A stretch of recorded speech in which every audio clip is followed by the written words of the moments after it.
కాకినాడ మధ్వ సభ committee ఆధ్వర్యంలో మహోత్సవ తీర్థులు 450 ఆరాధన ఉత్సవం ఘనంగా నిర్వహించారు.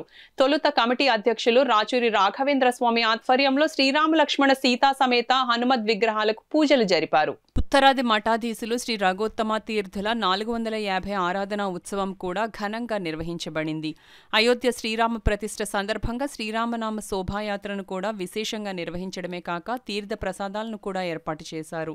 ఈ కార్యక్రమంలో మాధవ పురోహితులు యాదగిరి పరశురామాచార్, చిల్లరిగా హనుమంతాచార్, యాదగిరి మధ్వేశాచార్తో పాటు కమిటీ కార్యదర్శి కోపల్లి శేషగిరిరావు, ఉపాధ్యక్షులు తాడూరి రంగారావు, సంయుక్త కార్యదర్శి డాక్టర్ యాదగిరి పరశురాం, కోశాధికారి వేముగంటి రాము, కార్యవర్గ సభ్యులు రాచూరి శేషగిరిరావు, జాగీర్దార్ ప్రేమ్ కుమార్, డాక్టర్ సుసర్ల రమణ, టంకసాల సత్యనారాయణమూర్తి, కోఠి అంతేశ్వరరావుతో పాటు అధిక సంఖ్యలో మాధ్వ గృహస్థులు పాల్గొన్నారు. అంతకుముందు నూతన వస్త్రాలతో బ్రాహ్మణులను కమిటీ సభ్యులు సత్కరించారు.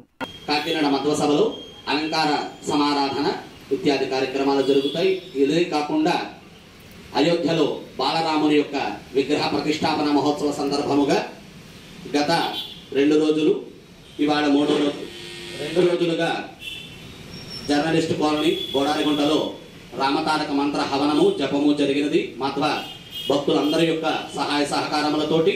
అలాగే ఈ రోజున విశేషంగా రామచంద్రమూర్తికి అర్చనాది కార్యక్రమాలు కాకినాడ మధ్వ సభ యందు రామ తారక మంత్ర హోరు మధ్యలో విశేషంగా జరిగినది.